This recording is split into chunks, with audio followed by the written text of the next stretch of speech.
बोलो वृंदावन बिहारी लाल की जय। बोलो सांचे दरबार की जय।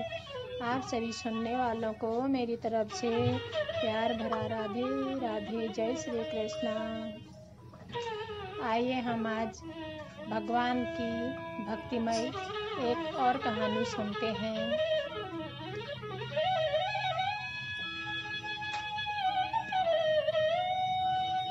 एक समय की बात है, एक राजा था। राजा के कोई संतान नहीं थी, जिसके कारण वह बहुत चिंतित रहता था। उसने संतान प्राप्ति के लिए बहुत से यज्ञ किए, बहुत दान पुण्य किए, लेकिन उसको संतान प्राप्ति नहीं हुई। अंत में राजा ने तांत्रिकों का सहारा लिया। उसने सोचा, अगर तांत्रिकों से बात की जाए और उनसे कुछ राय ली जाए तो इसमें क्या बुराई है। राजा तांत्रिकों के पास गया और बोला, मुझे संतान प्राप्ति का कोई उपाय बताओ।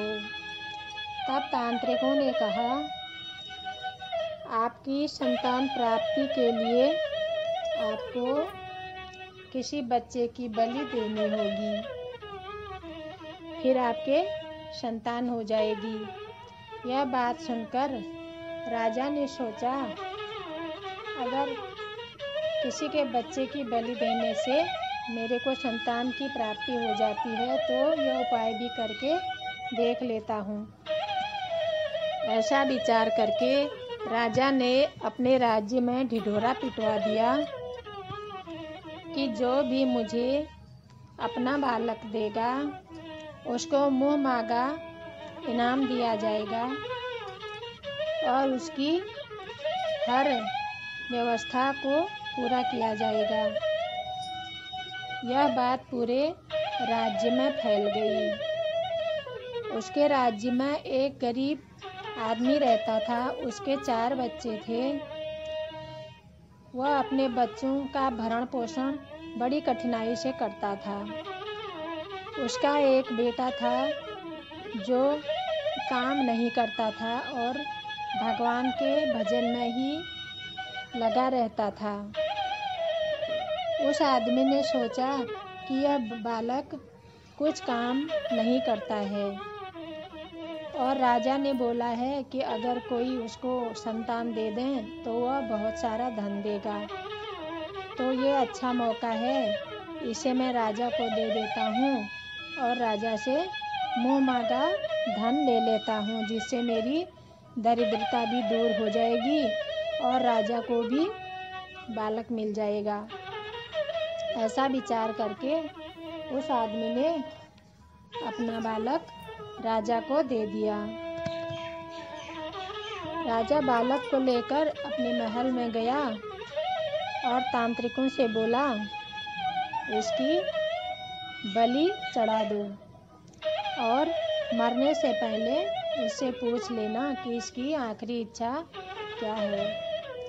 तांत्रिकों ने और राजा ने उस बच्चे से पूछा कि मरने से पहले आखिरी इच्छा अगर तुम्हारी कुछ है तो बताओ। उस बच्चे ने इधर उधर देखा और बोला, मेरी एक ही इच्छा है कि मुझे कुछ मोमबत्तियाँ दे दो। राजा ने अपने मंत्रियों से कहा, इस बच्चे को मोमबत्ती लाकर दे दो। बच्चे ने 4 मोमबत्ती जलाई। उसके बाद उसने 3 मोमबत्ती बुझा दी और चौथी मोमबत्ती के आगे बैठ गया। हाथ जोड़कर आंखें बंद कर ली और राजा से बोला, राजा, अब आपको मुझे मारना है या जो करना है कर सकते हैं। यह देखकर तांत्रिक घबरा गए और राजा भी यह देखकर हैरान रह गया कि आखिर ये बालक ऐसा क्यों कर रहा है।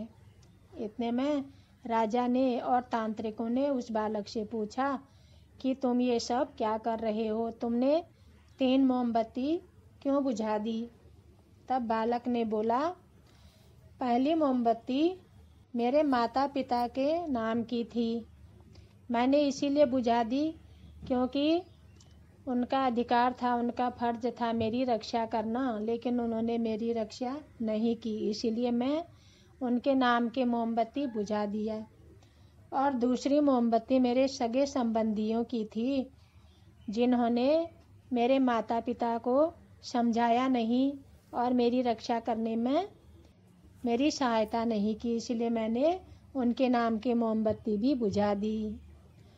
तीसरी मोमबत्ती राजा के नाम की थी, क्योंकि राजा का फर्ज होता है अपनी प्रजा की रक्षा करना, लेकिन राजा खुद मेरी बलि देना चाहते हैं, इसीलिए मैंने राजा के नाम की मोमबत्ती भी बुझा दी। अब ये चौथी और आखिरी मोमबत्ती उस परमपिता परमेश्वर के नाम की है, जो मेरे साथ हमेशा थे, हैं और रहेंगे, इसीलिए मैंने ये मोमबत्ती नहीं बुझाई है।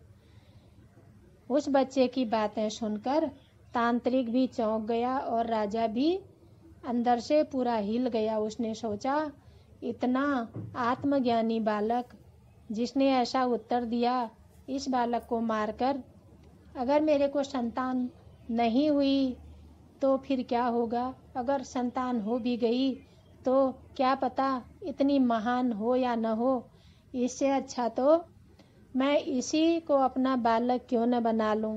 राजा ने अपने मन में विचार किया और तांत्रिकों से भी उसने परामर्श किया।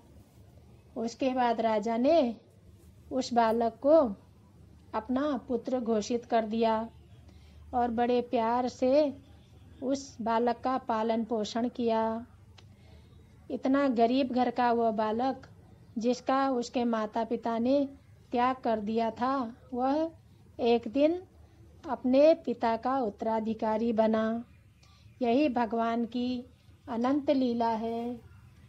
परम पिता परमेश्वर पर विश्वास करने वाले का कभी कोई बाल बांका नहीं कर सकता है।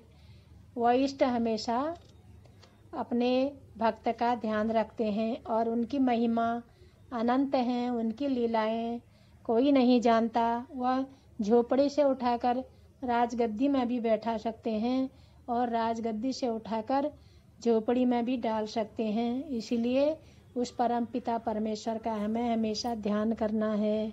वही हमारा सच्चा साथी है। बोलो बांके बिहारी लाल की जय, सांचे दरबार की जय।